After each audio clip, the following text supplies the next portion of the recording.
Praise the Lord. We love you, Jesus. Hallelujah.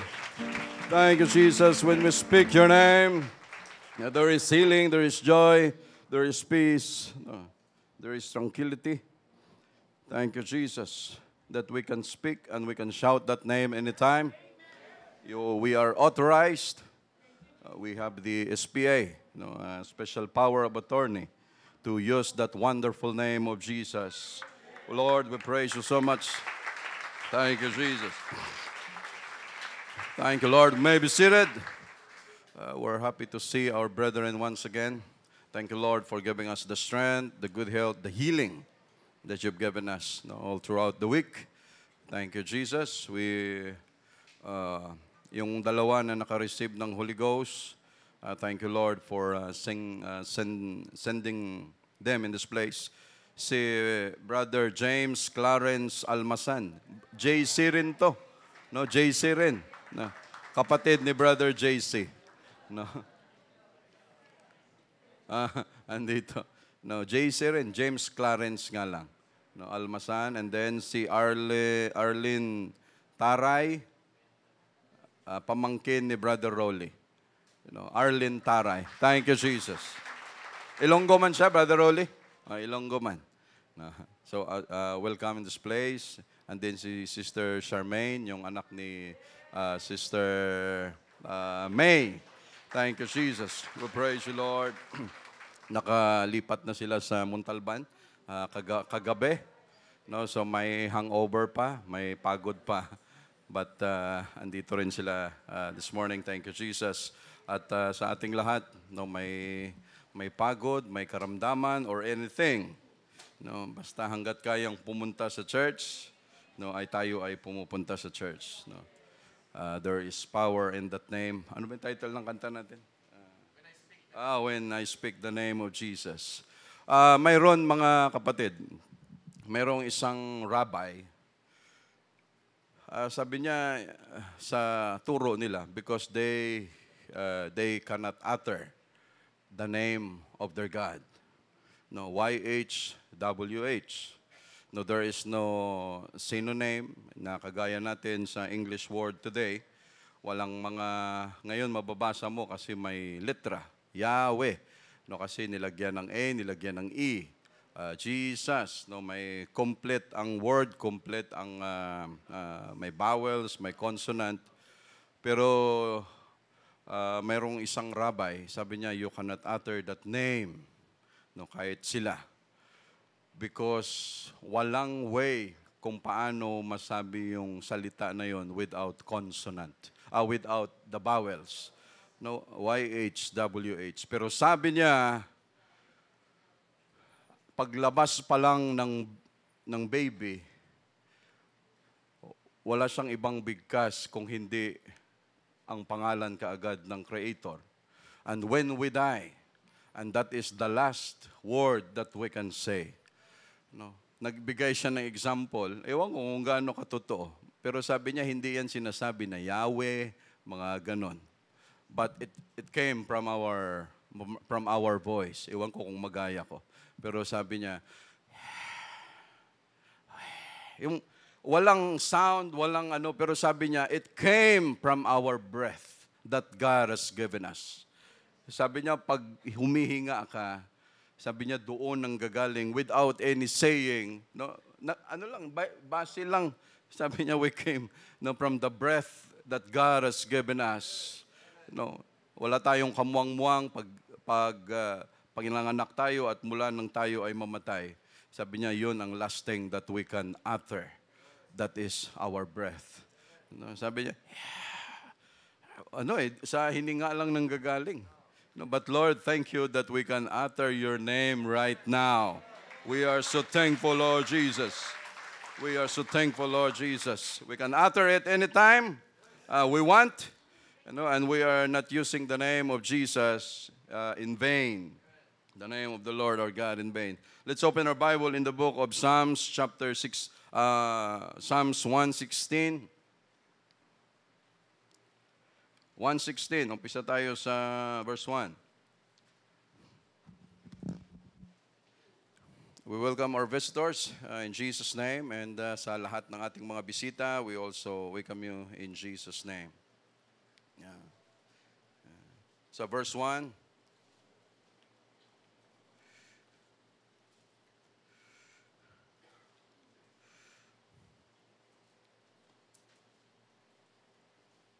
Verse 1, I love the Lord. No, sabi ni David. Sabi niya, I love the Lord. Sabi niya, iniibig ko ang Panginoon. Iniibig ko ang Pilipinas. Dahil ito ang aking lupang sinilangan. Ito ang tahanan ng aking lahi. Tama ba yan? No. Ako ay Pilipino. No. Sa isip, sa salita, at sa gawa. No. I love the Lord because He hath heard my voice and my supplications. Shall we pray? Lord, again, thank you for the good health that you've given us. Thank you for all the healing na ginagawa mo sa amin all throughout the week. Thank you for all your guidance, protection, Lord, sa aming lahat. Thank you so much, Lord Jesus, for giving us always the sound mind. Thank you for your provisions every day. Thank you for being with us. Lord, thank you for giving us visitors this morning, for the outpouring of the Holy Ghost. Lord, bless your word this morning, Lord Jesus. We cannot do this alone. We need you always, Lord Jesus. And Lord, today, remember Brother Jack sa kanyang sitwasyon, sa kanyang karamdaman. Lord, be with him today, Lord Jesus. You comfort him sa kanyang nararamdaman, pati yung iba nating mga kasamahan in this church, Lord Jesus. Lord, we do this to glorify and magnify your name. We love you, Lord, in Jesus' name. Amen. No. Title kanina ng kanta natin, unang kanta, He's There by Me. No. The title of our preaching, The Lord is with me. No. No, pwede nating sabihin, The Lord is with me. No, para yun sa akin. Pwede mo ring gawin, Brother Ed Vincent, The Lord is with me. Brother Norman, o sino man sa atin dito, ilagay na lang natin ang sarili natin dyan, that the Lord is with me or upon me. I love the Lord because He is my Savior. He is my Savior. Nagulat si Brother Ed Vincent. I love the Lord because I love Him. I love Him.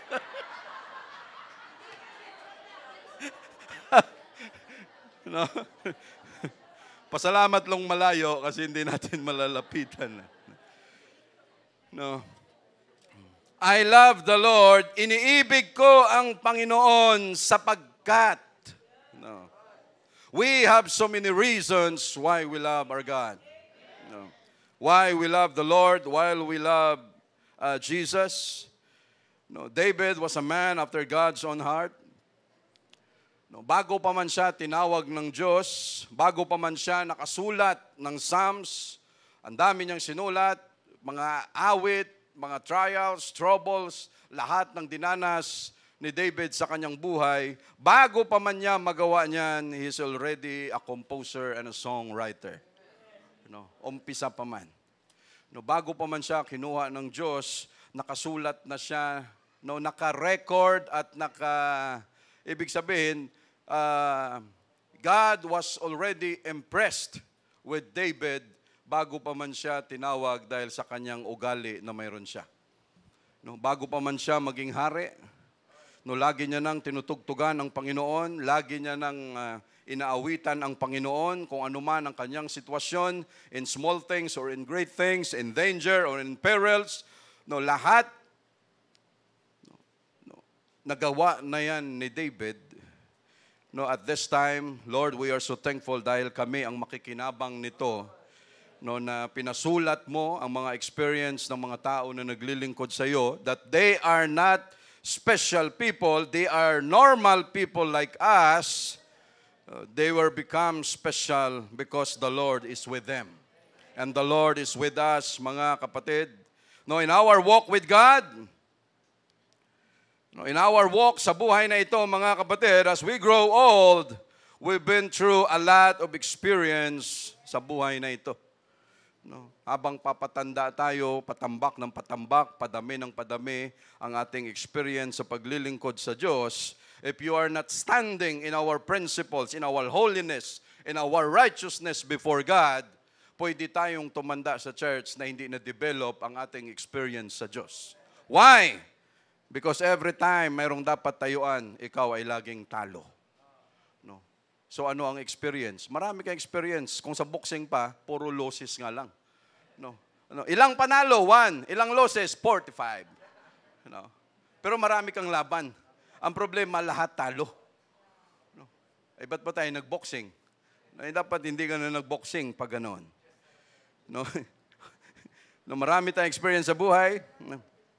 Our life is not normal without problems. No, sino walang problema rito? Sino walang nararamdaman? No, only the dead praise not the Lord. No, at lahat tayo, normal ang buhay natin pag tayo ay may hinaharap at inaasikaso sa buhay. Pag wala kang problema sa buhay, kahit sa sarili mo lang, you are not normal. No? Lahat, dumadaan tayo dyan. Without sorrows, without sickness, without doubts, without fears, without dangers. No? Ay pwede nating makasalubong sa buhay natin, mga kapatid. But now, as we look back, itong experience natin sa buhay, I love the Lord because, sabi ni David, iniibig ko ang Panginoon sapagkat dininig niya ang aking tinig.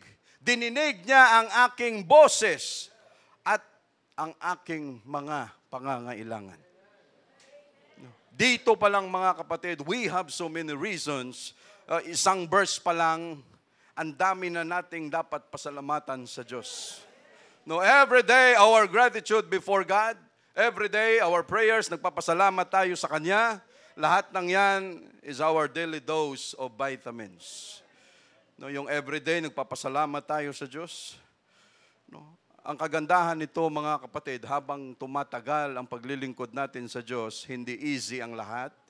No, ang daming sama ng loob, ang daming takot, ang daming pagdududa, ang daming lahat ng pwede nating maranasan sa paglilingkod kay Jesus. But as we grow old and as we mature serving God, pag tiningnan natin yung likuran natin, anong nakikita natin? No? Lahat ng mahihirap, pati hindi mahirap na napagdaanan natin, no? Pag tiningnan natin yan, anong naalala natin? Hindi yung hirap, kung gaano natin naalala yung bagay na yon, kung hindi yung naaalala natin sa lahat ng sitwasyon na mabibigat na naranasan natin, anong maalala natin? That, Lord, you are with me. No? Yes, the Lord is with us. No? Hindi mo na maalala, hindi na natin minsan maalala kung ano ang experience, kung gaano kasakit ang naalala natin sa experience na naranasan natin, ang naiiwan, ang nakatatak sa atin, Lord, nung time na yan, sinamahan mo ako. No? Ganon. Hindi pwedeng hindi natin maalala. We cannot remember all the experience na naranasan natin, pero yon ang bagay na hindi natin pwedeng hindi maalala kung gaano at paano tayo sinamahan ni Jesus sa sitwasyon na yan, mga kapatid. No, yan ang katotohanan. No? Dahil sa tulong ni Jesus, kaya tayo nakasurvive. No? Si David was able, minsan pag-aaral natin ng Word of God, yung buhay ni David, no, naisulat niya ito, napakarami. No? In troublous times, nakuha pa niyang magsulat. Grabe, may mga taong ganyan, ano? Si Paul, andun na sa kulungan at halos, almost, yung kanyang mga epistles, lahat sinulat sa kulungan. No? Ibig sabihin, may mga tao palang ganun, no, na kahit ganun na yung kanilang sitwasyon, pwede na silang mamatay sa kulungan, no, pero nakuha pa rin na magpalakas ng ibang tao.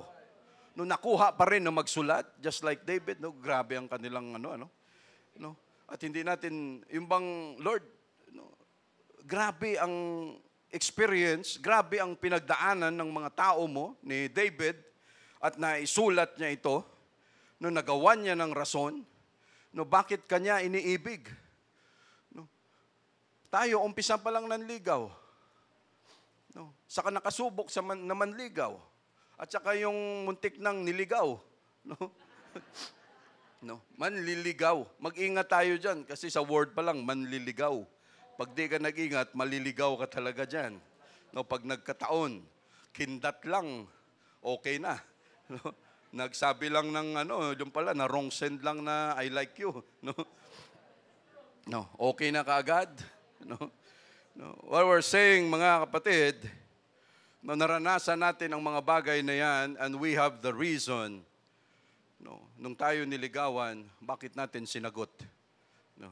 Ano kaagad? Brother, I like him. I like her also. No, gusto ko rin siya, brother. Bakit mo pinakasalan? Brother, may shotgun kasi.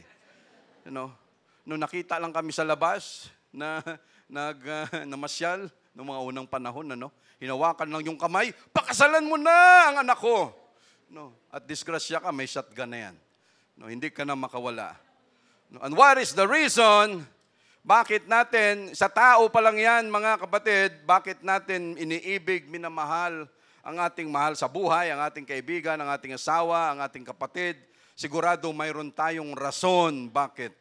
But this time, we are talking about God. Bakit natin siya iniibig? I love the Lord because He hath heard my voice and my supplication. Kung mayroon mang dapat mahalin, above all is our God. Why? Hindi lahat kayang sagutin ng mahal natin sa buhay.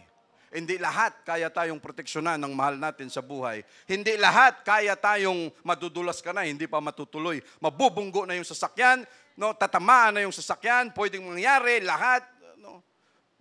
Sabi nga nila, ang eroplano, ang pinaka-safe na sakyan sa buong mundo. No, thousands of flights every day. Bihira tayong makarinig na may nag-crash na eroplano.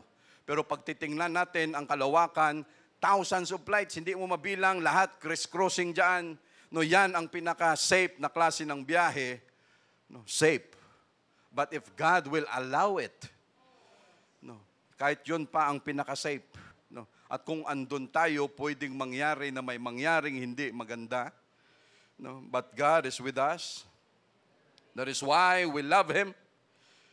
He heard my voice. Hindi kaya ng lahat yan. Mahal natin sa buhay, mga kapatid. Saan tayo nakakita? Sabi ni David, Lord, at ito hindi kwento-kwento. No? Iba yung bagay na naranasan natin kaysa sa kwinintuhan lang tayo na wala namang experience yung nagkwento. No?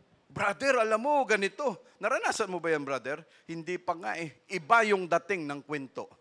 Pero pag ikaw mismo nakaranas, brother, grabe yung pinagdaanan ko sa paglilingkod sa Diyos. No, laging talo. No, hindi ganun. No. Brother, ang dami naming pinagdaanan sa Diyos. Ilang taon na kami sa church. Mga sitwasyon, mga 50-50, spiritually. Yung mga pinagdaanan namin, hindi namin alam kung kaya pa naming ma-overcome. But because our God heard our voices, and He heard our supplications, hanggang ngayon, andito pa kami. Until now, we are here. You know, that is why we have so much reason to love our God, mga kapatid. No, napakaraming rason. No, the way we worship Him, hindi man natin maitaas minsan ang ating kamay, pero yung puso natin, dahil sa dami, and we have the reason, at dapat alam natin ang rason, bakit tayo nandito sa church na ito. No, bakit tayo uma-attend sa church na ito? Bakit tayo naglilingkod kay Jesus dito kahit na-offend ka na, napagsabihan ka na, sumama na ang loob mo, nakorek ka, pero patuloy ka pa rin dito. Why? Because we love our God. No? At yan ay pinapatunayan. No? Hindi pwedeng sabihin mo na, hindi na kita mahal kasi nag-away tayo ngayon, sinabihan mo ako ng masama, sinabihan mo na ako, no, nasaktan mo na ako, hiwalay na tayo. No, ay hindi ganoon ang pagmamahal. Charity covereth the multitude of sin. No, and charity, no, covereth all. No. He heard my voice and my supplications. Ang hirap kaya ng tumatawag na walang sumasagot. No. Tawag ka ng tawag, walang sumasagot. No. Ring lang ng ring. Ang problema, nagre-ring pa. No. Emergency. No, nangangatol na ano ka na, yung talagang gigil ka na, tapos mag-ring lang ng mag-ring. No, alam mo yung Meralco natin?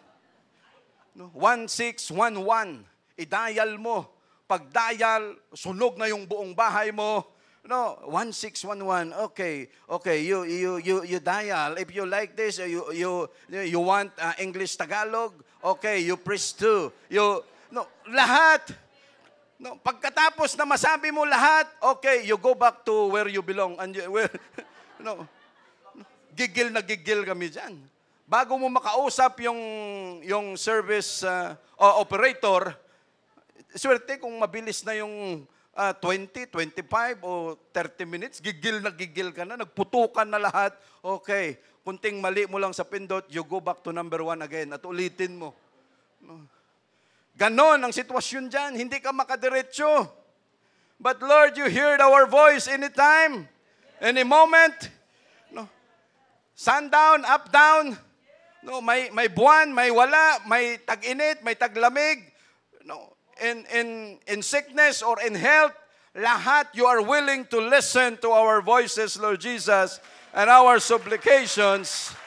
No, kinlaro ni David, mga kapatid, Lord, iniibig kita dahil pinapakinggan mo ako. Ang hirap kaya sa mag-asawa, kinakausap mo, hindi ka pinapakinggan. Tinatalikuran mo, sino nakaranas niya? Gusto mong kausapin, ayaw kang pakinggan, hindi. From time to time, nangyayari ba yan? May mga tampuhan, Hali, nakausap pa kita, ayaw ko na makinig sa'yo. Pag pinakinggan ka, sasalita ka, tatalikuran ka, hindi ka pakikinggan. Pero kinlaro ni David, sabi niya, Lord, iniibig kita. Because every time I say something, every time I pray, you heard my voice, and you know kung ano ang pangangailangan ko. Maraming kabataan dyan. Yun ang pinakamahirap sa mga, yung nagtatawag ka, mga kabataan. Minsan nakita namin dyan sa kalsada, magtatanong yung mga bata, Papa, bakit sila nang hihingi? Wala ba silang mama at papa? Bakit andyan sila sa kalsada? Wala ba silang bahay? Nakakadurog ng puso. Ipaliwanag mo na naman ngayon. Kasi ganito yan, anak. Hindi natin alam kung anong issue nila. Ganito, ganyan. Papabigyan natin. Ay, di sila na magbibigay. Okay, meron dito. Bigay nyo dyan para matrain kayo. Masanay kayo. Magkaroon kayo ng concern. Magkaroon kayo ng pagmamahal kahit sa ibang tao. And we always explain. Anak, hindi nyo man naranasan kung anong naranasan namin nung kabataan. Whatever you have right now, you must appreciate it. Kung hindi nyo man naranasan ang hirap na napagdaanan ng inyong magulang dahil sa pagsisikap nila, umayos ang inyong buhay, and you have to appreciate it. Kailangan pahalagaan mo. Hindi kailangan, kung hindi mo talaga, alangan naman sisihin mo yung anak mo. Anak, gusto ko maranasan mo talaga na ni minsan isang araw ka lang makakain. Ganito gawin mo. Kailangan naman yung hirap natin, ibawi natin sa kanila. Hindi pwede. But we must teach them how to appreciate kung ano ang mayroon sila, mga kapatid. Wala namang tulog. Why? Again, nasabi ko na rin nung Wednesday ito, but again, we must appreciate our church.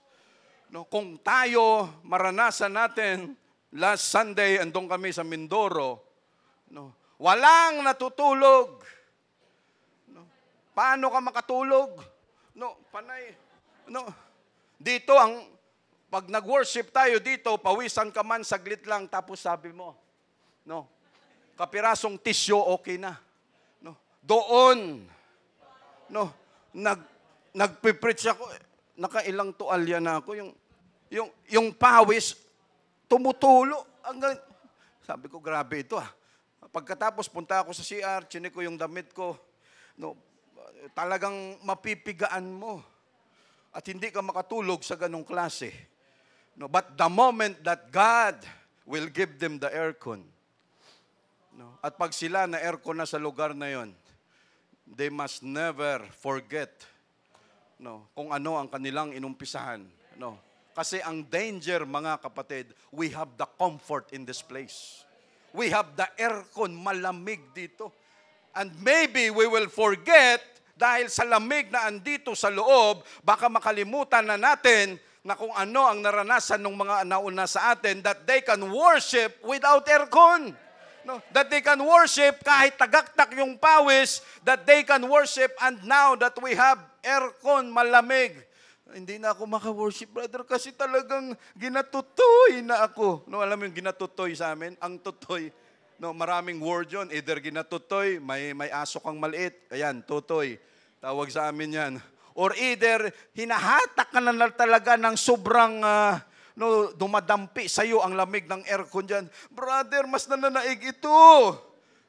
Kaya ako makuhang makaidlip at matulog. But during that time, grabe, kanya-kanyang lang, grabe, init, no? Uy, init talaga. Kahit saan ka pumuesto doon, napakainit, mga kapatid. At dito, mga new converts natin, sa atin, mga kabataan o malalakas pa, hindi na natin naabutan na hindi naka-aircon ito. But again, we must appreciate kung anong mayroon tayo sa church na ito.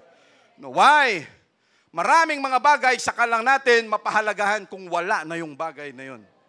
But right now, hanggat nandito pa, nakikinabang tayo dito, pasalamatan natin yan sa Diyos. We give God the glory.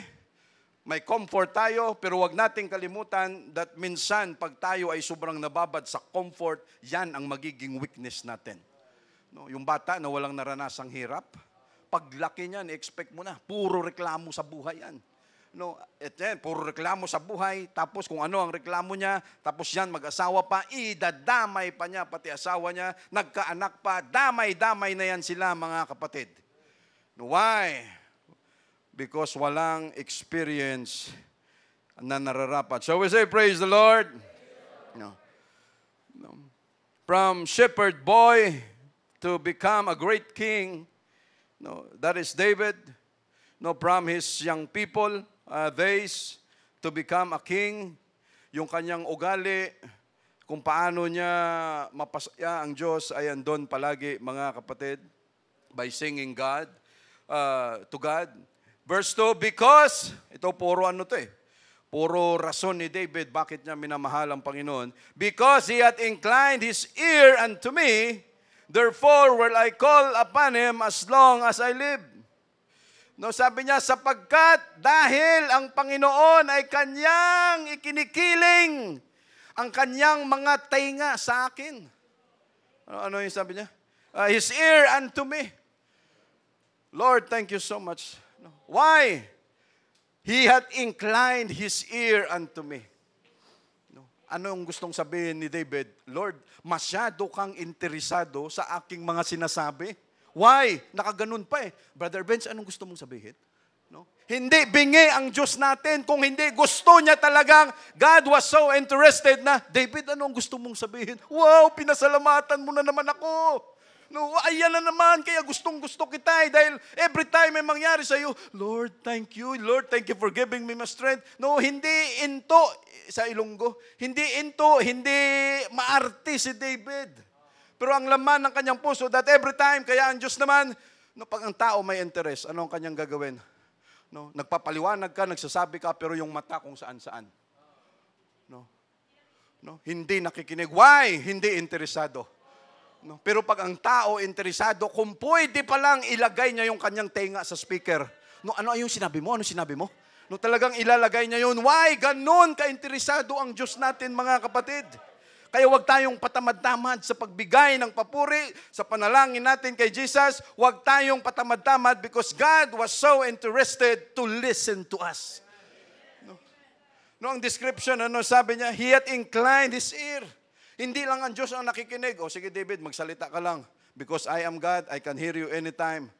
Pero anong gustong sabihin ni David? Binibigyan niya na ang Diyos parang tao at sinasabi niya na, Lord, hindi ka lang nakikinig sa akin. Kung hindi yung tainga mo, dinidiin mo pa. Tinuturo mo pa yung iyong tainga. David, anong kailangan mo? David, ano ang sasabihin mo? Grabe ang Diyos, His ear unto me, therefore will I call upon him as long as I live. Sabi niya, dahil ang Diyos ay nakikinig sa akin habang buhay. At ako ay habang nabubuhay, sabi niya, tatawagin ko ang pangalan ng Panginoon. And that we will do the same, mga kapatid. No? Maraming mga tao, walang ang tigil sa kakachismis. No? Walang tigil sa kakasulsul. Walang tigil sa kakasira ng kanilang kapwa. No? At marami rin, grabe, may kiliti kasi yun eh. No? Pag pinakinggan mo yung chismis, talagang may kiliti. Ano daw? No? Brother, sikreto lang natin to. Brother, huwag maingay. Okay, data na lang tayo. Kuha mo na yan. No? Mga marites pa nga yan. Mga chismis pa nga.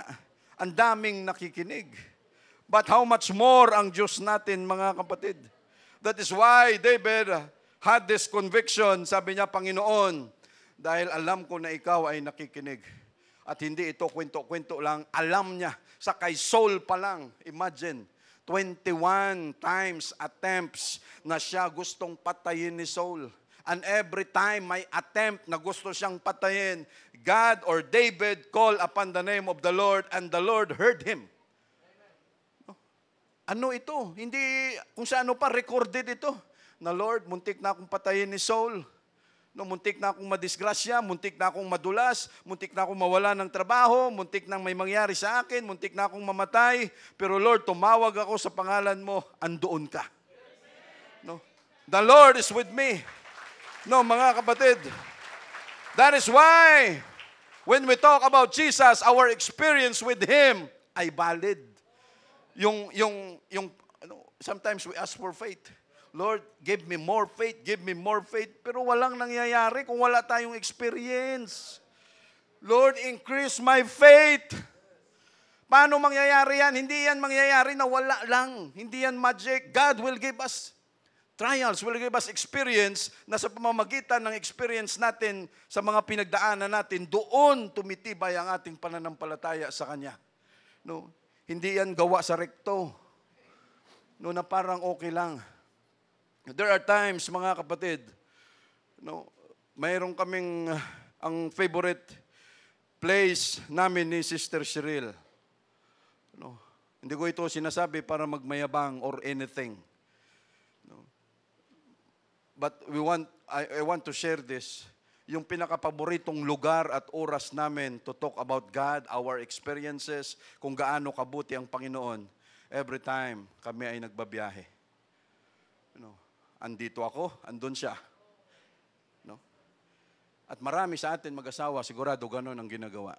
No, pag nagbabiyahe, lalo na pag kaming dalawa lang. No, babiyahe kaming dalawa. No, pag naumpisan, for where 2 or 3 are gathered together in my name, there am I in the midst of them. No, and every time we talk about the goodness of Jesus, nagkakaintindihan na kami niyan. No, may kukuha ng tissue, nagda-drive, nakaganon lang. No, kung yari, parang wala lang. No, pero tumutulo na yung luha because of the goodness of Jesus. No, because the Lord is with us. Because the Lord is with me, mga kapatid. No? Now we talk about the goodness of Jesus habang bumabiyahe kayo. Naalala mo yung ganito? Di ba nung time na yun, ganito yun. Pero grabe, no? Inalalayan tayo ni Jesus, ganito ang ginawa ni Jesus. No, ganito, nakasurvive tayo, ganyan, yung mga panahon na talagang ganito. No, lahat. Magugulat ka maya-maya. Hindi parang eh. No, magugulat kayo, hindi mo alam kung anghel o presensya mismo ng Diyos na parang gumanon sa inyong dalawa, pareho kayo ng pakiramdam, mamaya umiiyak na kayo. Anong tawag sa inyo? OA. No. Overacting. No! We must learn to do that. We must learn to appreciate everything basta may pagkakataon. No, Lord, ikaw may gawa nun. At yun ay nakakahawa, mga kapatid. No, sa mga may mag-asawa rito, no, ang hirap naman kasi pag nakamotor pa lang. Ano? No, di ba ang buti ng Panginoon? No, ang hirap kaya nun. Minsan lang ako nakaangkas niyan kay Brother Wilfred. Sabi ko, hindi ko na uulitin. No? Talagang parang biyaheng impyerno talaga. No? Parang nakasakay ka doon. Naka-helmet din ako. Commonwealth kami dadaan. Sabi ko malayo. Isip ko lang, Lord, sana makarating ako agad doon sa may batasan. No, kasi nakiangkas lang ako sa kanya. May helmet naman, may ano. Pero sabi ko, tapos pag may sinasabi ko kay Brother Wilfred, sumisigaw na rin siya, ganun pala pag sa motor, ano? Hindi kayo nagkakaintindihan. Oh, no. No. Kaya bumili na rin kayo ng kotse para maganda yung usapan.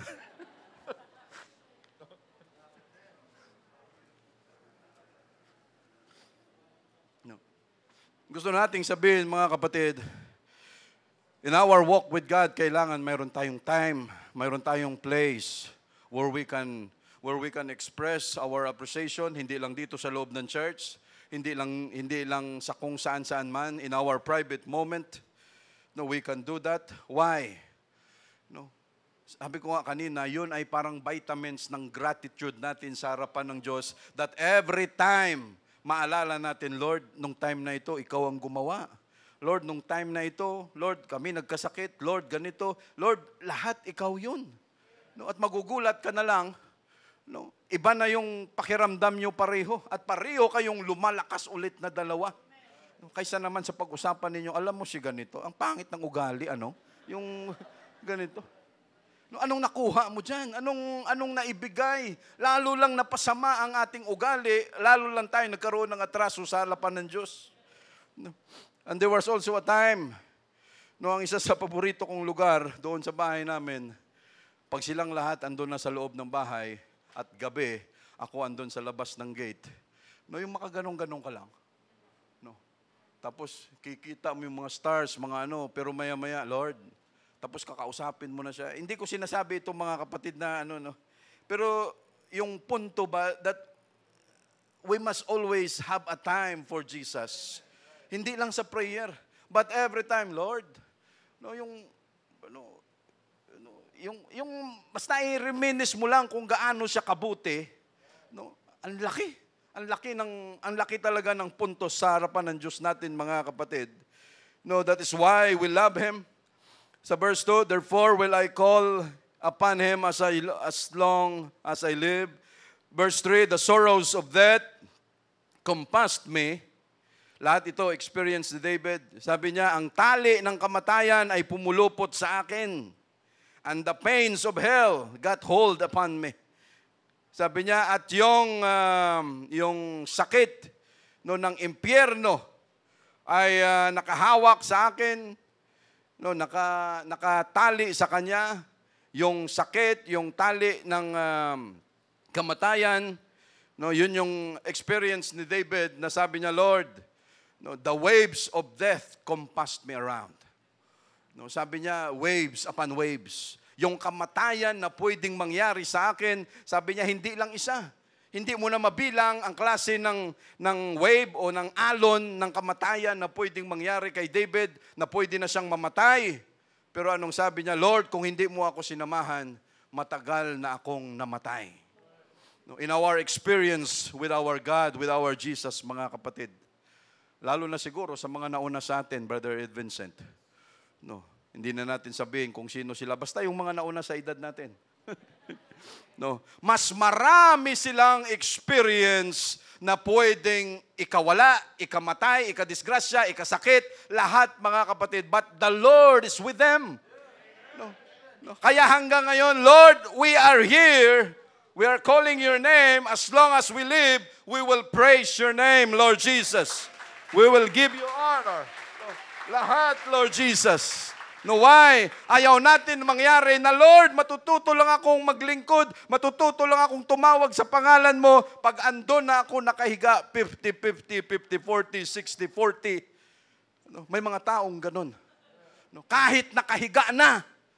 No, dahil sa bisyo, dahil sa drugs, dahil sa kung ano paman, dahil sa katigasan ng ulo, nakahiga na, pero pag nakahiga na, instead na itawag o tumawag sa pangalan ng Panginoon, dahil siya nakikinig, ano ang kanilang sinasabi at pagtawag? Panginoon, pabaya ka. No, pinarusahan mo ako. Bakit ako pa? Madami naman dyan. No, nandamay ka pa. No, no, may mga tao pa rin ganyan. No, Panginoon, yumaman ako, hindi dahil sa iyo. No, dahil ito sa galing ko, sa talino ko, dahil ito sa kung ano man ang kakayanan ko, kung ako man yumaman, hindi dahil ito sa iyo, kung hindi dahil ito sa galing ko. At maraming tao ganyan sa labas, mga kapatid, they could not recognize our God. Hindi nila ma-recognize ang Diyos na ang sabi ng Diyos, it is me who give it you power to get that wealth. Sabi niya, ako ang dahilan, ako ang rason, ako ang nagbigay sa iyo ng lakas para makuha mo ang yaman na yan. No, for our young people, no, sa mga estudyante natin, no, sa lahat na, hindi lang sa nakatapos, sa nakapasa, sa lahat. No, you have that credentials. But again, we must always put in our heart and in our mind, lahat ng credentials na yan, hindi yan ang maging dahilan para lumubo ang ulo natin. No, para tayo ay matutong magyabang, para tayo ay matutong magmalaki dahil akala natin, anong sabi niya, you deceive it yourself. No? Ano yan? Sa isip mo lang yan. Akala mo iba ka na. No, mayroon dyan, ewan ko kung gaano katotoo yun, yung example nila. No? Ma'am, ano ba yung sabi? Congratulations, nakapasa ka na. No, sabi sa kanya, congratulations, nakapasa ka na. No, I'm happy for you. Ang sagot naman nung nakapasa, matuto kang lumugar sa kung saan ka, hindi na tayo ka-level. Nakapasa na ako ngayon. I'm a licensed teacher. No, sabi niya, hindi na tayo pareho. Lumugar ka sa dapat mong kalalagyan. Sabi nung nag-text sa kanya, sana hindi na kita binati. No? Ganon katindi. No? Yun yung sinasabi nila, expression. Yung ano lang tayo, yung mga sa kalabaw, yung may mga kumakagat-kagat doon sa kalabaw. Langaw o Makati yun eh. No? Pag nakakagat. No? But we must exercise, mga kapatid. No? Sinasabi natin sa mga kabataan pa lang natin, no, umpisa pa lang, no, whatever achievements ang maabot natin dyan sa labas, iyan ay hindi maging rason para tayo ay lumubo. No. Mamaya pagpasok natin dyan sa gate, brother, yung bang, pag wala pa, nakaganon. Pero dahil mayroon na, iba na yung galawan. No, hindi yan ang, hindi tayo para dyan, mga kapatid.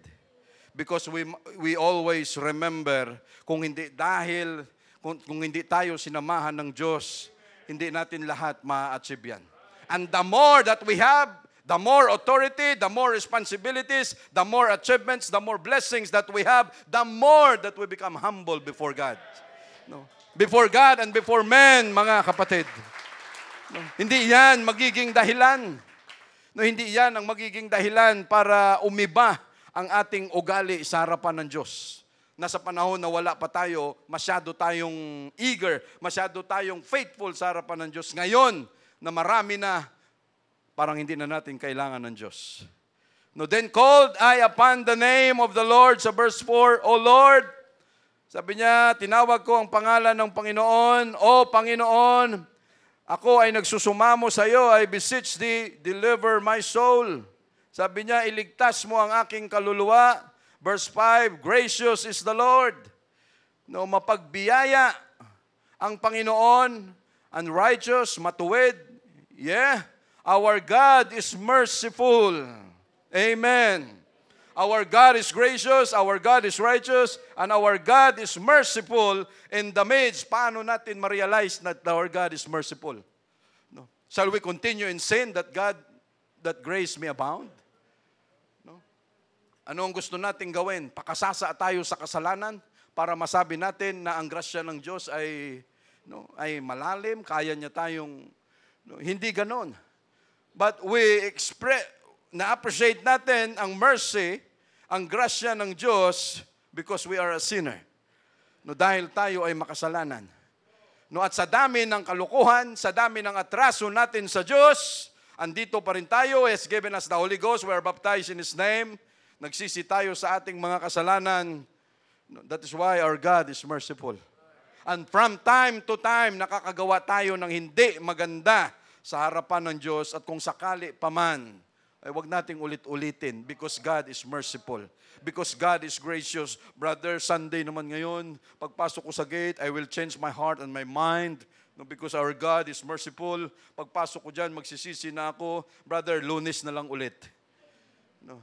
Martes na lang ulit, brother. Tapos pagdating ng Wednesday, brother, magpipray naman tayo ulit. Manghingi na lang ako ulit ng tawad sa Diyos because He is merciful. No, mga kapatid, wag nating ulit-ulitin yan. Because God will not strive always with man. No, hindi forever pagbibigyan tayo ng Diyos, especially pag yan ay kalukuhan. Verse 6, the Lord preserveth the simple. No, pinapalagi, no, pinananatili ng Panginoon ang taong may tapat na kalooban. Sabi ni David, I was brought low and He helped me. No, minsan naging mayabang na rin si David. No? And he realized his faults, naging mayabang, once a murderer, at lahat ng yon ay na-realize ni David. No? Sa gitna, na andon na ang lahat sa kanya, no? Palasyo, tauhan, lahat, binigay na sa kanya ng Diyos. No? Grabe, ano? Mas nakakatakot pag ganun eh. No? Pag akala natin, andon na lahat sa atin. No, nakakalimutan na natin kung sino ang nagbigay sa atin ng lakas para makuha yan. No, andun na lahat kay David. Ano ang ginawa ni David? Sabi niya, hindi. Sabi niya kay Joab, hindi, bilangin mo lahat. No, ilan ang sundalo natin sa lahat ng tribo? Sabi niya, bilangin mo. No, sabi ni Joab, Panginoon, hindi mo na kailangan gawin yan. No, dahil sa iyo naman yan, tao mo naman yan, hindi mo na kailangan yan. Hindi, bilangin mo. No, umabot yata sila dyan ng 40 days pa. No, kakabilang kung ilan yung nag-census. No. After na ma-census, King David, ganito yung nangyari, ganyan. No, ganito sila kadami ngayon, ganyan. Why? Because his heart was lifted up. Ang kanyang puso ay umangat. At sa kanyang paggawa na yon, ang sabi ng Panginoon through the prophet, sabi niya, ba't mo ginawa yan? Sabi niya, nasa iyo na nga yan eh. No, ba't mo pa pinabilang? Nagsayang ka lang ng araw, ganito ginawa mo. No? Sabi niya, hindi mo ba alam? Galing ka lang sa nire-remind kita. Grabe ang Diyos natin talaga, no? Before He will give us the judgment, He will remind us first. No? Nire-remind muna tayo ng Diyos. Hindi niya tayo, God is a righteous God. Hindi niya kayang, yung bang bago man tayo masintensyahan, many times ang Diyos gumagawa ng paraan na ma-remind muna tayo.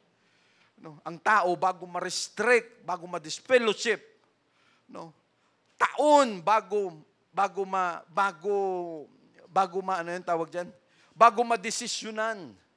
Ganong kahaba ang mercy ng Diyos, ganong kahaba ang understanding natin, no, bago mabigyan ng time na ma-restrict o madisiplina, no, ganon kahaba, mga kapatid.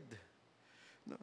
So ganon ang nangyari kay David. He was brought low, binaba siya ng Diyos, sabi niya, hindi mo naalala. Sabi niya, ikaw ay galing ka lang sa pag-aalaga ng tupa. No? Binigay ko na nga lahat sa iyo ngayon. Lahat binigay ko na. Tapos, kulang pa ba? No? That is why he realized, binaba siya ng Diyos, at sa kanyang pagbaba, siya ay iniligtas ng Diyos. He helped me. Verse 7, return unto thy rest, O my soul, for the Lord hath dealt bountifully with thee. No, sabi niya, magpahinga, bumalik ka, aking kaluluwa. No, kinakausap niya ni David, the Lord hath dealt bountifully with thee. Sabi niya, napakabuti ng Panginoon sa iyo. No.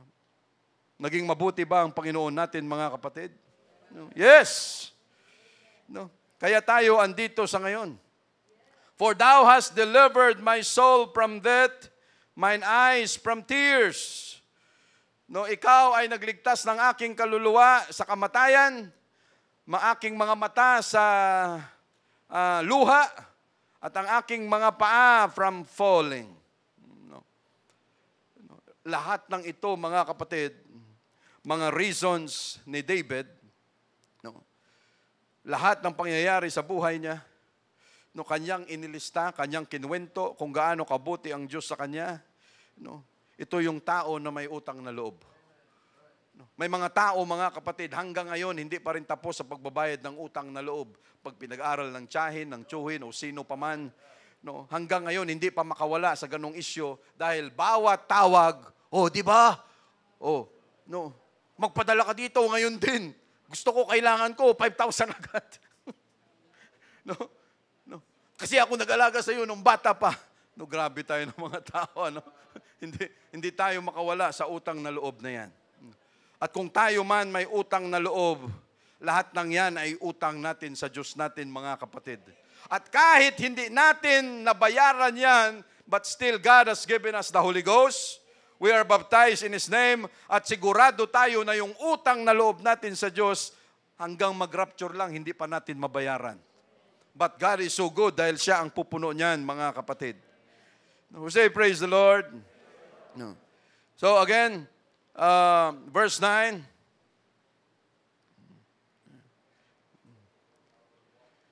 I will walk before the Lord in the land of the living. No, ako ay lalakad sa harapan ng Panginoon sa lupa ng mga buhay. Verse 10, I believe, therefore I have spoken, I was greatly afflicted. Ako'y nagsalita, ako'y naniniwala, ako ay lubhang nasaktan. No, I said in my haste, sa aking pagmamadali, no, sabi ko, all men are liars.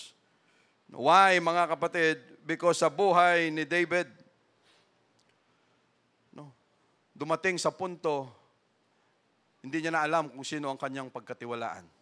No, dahil sa experience na napagdaanan niya sa buhay at sa kanyang pagmamadali. No, all men are liars. Verse 12, what shall I render unto the Lord for all His benefits toward me? No, tanong kaya natin to, mga kapatid, sa ating sarili. What shall I render unto the Lord for all His benefits toward me?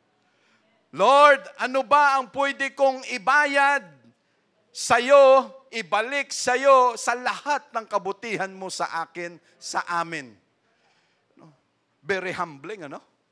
No, talagang, pag, Lord, no, dapat gumagapang na ako, Lord, eh. Lord, nakalaan, dapat malaglag na yung kotse namin sa bangin. Pero Lord, hindi mo pinahintulutan.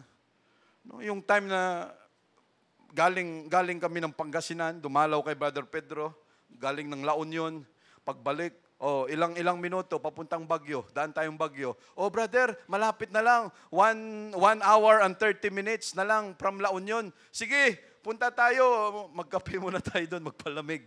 No? Ganon kalapit na lang. No, at pagdating namin, sige, no, dalawa ang daan. Isa, pa Marcos Highway. Yung Marcos Highway ba yun? No, hindi kami dumaan doon. Dito kami dumaan sa hindi namin alam na daan. Ang tanong namin doon, may mga tao na nakatambay sa kanto kasi pa letter Y ang kalsada. Isang pa Marcos Highway pala yon. Yung isa naman, kalsada rin papuntang Baguio. No, sabi namin doon sa mga nakatambay, Kuya, ito ba papuntang Baguio? Ay, oo, papuntang Baguio. Sana sinabi na Baguio. Ano bang Baguio? No. Papuntang Baguio. No. So doon kami dumaan. Pagpunta namin doon, mga kapatid, no, ilan kami? Mayroong part ng kalsada doon. Sabi ko kay Si, kaming dalawa magkaharap. No, sabi ko, Si, nasaan yung kalsada? No, yung elevation niya, ay lahat kami, tapos yung bangin, malalim, tapos gaganon ka pababa, tapos bigla niyang iaakyat, very sharp curve, paakyat ulit. No, mabuti automatic yung sasakyan. Pag manual, masusunog talaga yung clutch doon. No, sa haba ng biyahe namin, siguro lampas yun 50 kilometers mula nung dumaan kami doon. Siguro 3-4 lang ang nakasalubong namin, sigurado sila naligaw din. No. Why? Kasi kung alam mo yung kalsada na yun, hindi ka dadaan doon. No, talagang ang tawag nila Asin Road, no? A-S-I-N, Asin, no? Asin Road. No, doon kami dumaan. No, tapos babang ganon, halos walang kasalubong yung No, ultimo, mag-backing ka kung gusto mong, halos napakahirap mga kapatid. No, may 2 tunnel kaming dinaanan, yung tunnel hindi na-develop, yung tinanggal lang yung loob. No? No na, yung hindi siya nakasimento, basta yung inukit lang lahat, no, para makadaan lang yung sasakyan. Sabi ko, bakit tayo napunta rito? No? Ako pa naman, pag may heights na, nakaganon. Sabi ko, nagdadrive lang ako, nanginginig na naman talaga yung mga tuhod ko. But we are able to survive because the Lord is with us. No? Pero minsan, kasalanan natin. No? Sinasamahan na lang natin, na lang tayo ng Diyos. Kinabukasan, ang lusot ng kalsada na yon, mga kapatid, Tuba Benguet, no, pabagyo. No, yan ang lusot ng kalsada na yon. And then, kinabukasan, biglang nabalita, yung road ng Tuba Benguet, mayroong isang kotse na nahulog, 2 yung patay. No? Parang, sabi ko, Lord, buti na lang kasama ka namin. Lord, buti na lang andyan ka. No. And we must be sensitive enough, mga kapatid, that every time mayroong happening sa buhay natin, we must be sensitive na, Lord, ikaw ang may gawa nito. Lord, ganito, ikaw ang may gawa nito. Lord, muntik na, pero ikaw ang may gawa nito. We must be sensitive enough to recognize na, Lord, kung hindi mo kami sinamahan, no, if you are not with us, you are not with me, disgrasya na kami. Pero Lord, dahil nandyan ka, hindi mo kami hinayaan na mangyari ito at hindi na kami babalik doon. No? No? Hindi na talaga, mga kapatid. Talagang, no? Sa mga nakapunta ng Atok, Benguet, yung may mga flower farm doon. Sa mga nakapunta doon, sasabihin ninyo, talagang grabe na yung kalsada. Pero pag wala pa yun, baka 50% lang yun. No, pag napunta kayo sa kalsada na yon. No, pero kung hanap nyo adventure, pwede kayo doon, mga kapatid. No, yung mga buwis buhay. But Lord, thank you so much, no, na sa gitna minsan ng mga pagkakamali namin, andyan ka pa rin. No, your eyes is always with us, Lord Jesus. Lord, we are so thankful, Lord Jesus. Thank you so much. No, malapit na tayo, mga kapatid. So ito, what shall I render unto the Lord for all His benefits toward me? Sabi niya, ano ang pwede kong ibayad, ipalit, no, sa Panginoon dahil sa lahat ng kabutihan na ginawa niya sa amin, sa atin. Wala tayong mga kapatid. Everything is mine. Sabi niya, everything is mine.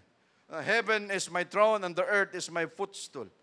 Sabi niya, anong ibibigay niyo sa akin? Tithes and offering? Kahit i-offer pa natin yan sa Diyos, wala pa rin. Pero mabuti na lang ang Diyos natin, mga kapatid. Again, no, hindi niya tayo nire-required na kaagad-agad because it is His decision na tulungan tayo at gawin ang mabuti para sa atin. No, sa verse 13, I will take the cup of salvation. Aking kukunin ang yung cup, yung baso o saro ng kaligtasan and call upon the name of the Lord. I will pay my vows unto the Lord, now in the presence of all His people.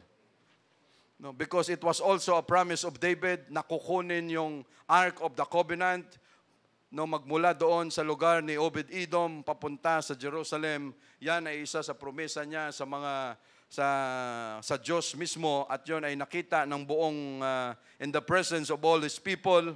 Yan ay isa sa kanyang vow o panata o pangako. Precious in the sight of the Lord is the death of His saints. Anong precious? Mahalaga o importante, no, sa paningin ng Panginoon ang kamatayan ng kanyang mga saints o mga banal. Verse 16, O Lord, truly I am thy servant. I am thy servant and the son of thine handmaid. Thou hast loosed my bands. Makita natin, mga kapatid, kung gaano ka-humble si David dito. No, pwede niyang sabihin, I am king, I am the composer, I am singer, lahat, I am general, pwede niyang ibida. Pero pagdating sa harapan ng Panginoon, sabi niya, Lord, I am your servant. No, grabe ka-humble, ano? Pero ang tao, nagiging humble siya because of his experience na minsan siya ay naging mayabang din. No, hindi natin ma-value ang humility kung minsan hindi tayo naging mayabang din. No, bakit tayo naging humble? Dahil tayo ay nakatikim. No, dahil tayo ay napalo, dahil tayo ay nakorek, dahil tayo ay nalagay sa ayos. No, minsan na tayong napalo, nakorek ng Diyos. That is why we need to humble. No, verse 17, I will offer to thee the sacrifice of thanksgiving. I will call upon the name of the Lord. No, verse 18, I will pay my vows unto the Lord now in the presence of all His people. Sa lahat ba naman ng kabutihan na ginawa sa atin ng Diyos, hindi pa kaya tayo makapangako? No, ilang pangako kaya ang nagawa na natin sa Diyos? Lord, pag pinagbigyan mo ako sa pagkakataon na ito, talagang magiging faithful na ako sa iyo. Pag Wednesday, wala. No. Lord, talagang ganito, pagbibigyan mo lang ako. Pagdating minsan ng mga services natin, wala. No, pero pinagbigyan ng Diyos natin, mga kapatid. No, verse 19, last verse, in the courts of the Lord's house, in the midst of thee, O Jerusalem, praise ye the Lord. Last verse, daanan lang natin ito sa Psalms 40 verse 8. Psalms 40 verse 8, last verse natin, mga kapatid.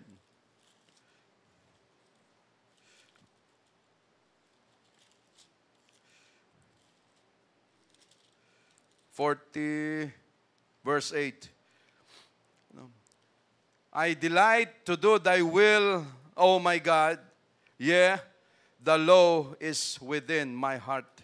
Sabi niya, aking kinalulugdan, Panginoon, no nasundin ang iyong kalooban, O Diyos ko, o ang iyong kautusan ay nasa loob ng aking puso. Again, hindi tayo kagaya ng iba, mga kapatid, na ang pagsunod sa Word of God ay hanggang bibig lang. No, pahuli-huli. No, pag-akyat pa lang ng sasakyan, pag-upo, hallelujah, praise the Lord, thank you, Jesus. No, hindi ganun ang holiness na mayroon tayo, mga kapatid.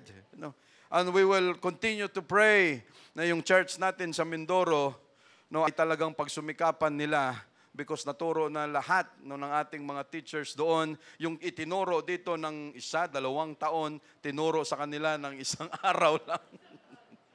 No? Pero sabi nga ni Pastor Philip, pare-pareho tayong sumunod ngayon. No? Why? Tayo, mga kapatid, nasanay na sa ganitong klaseng teaching na pag yan ang prinsipyo para sa Diyos, yun talaga yun. Without negotiation. No, dahil pag niluwagan natin ito, sigurado disgrasya tayo. No, pare-pareho na tayo dyan sa labas. No, magmula sa buhok, magmula sa palda, sa mga kababaihan natin, lahat ng yan. But pagdating sa prinsipyo ng Diyos, and we have to obey, we have to stand, we must do our part, mga kapatid, because ang sabi nga ni David, no, that the loss is within our heart. God has given us the Holy Ghost, we are baptized in His name. No, whatever the Word of God, andito lahat sa puso natin, mga kapatid. No, sundin lang natin yan. No, and we are so thankful to God because sa lahat ng sitwasyon na mayroon tayo, the Lord is always with us. Thank you, Jesus.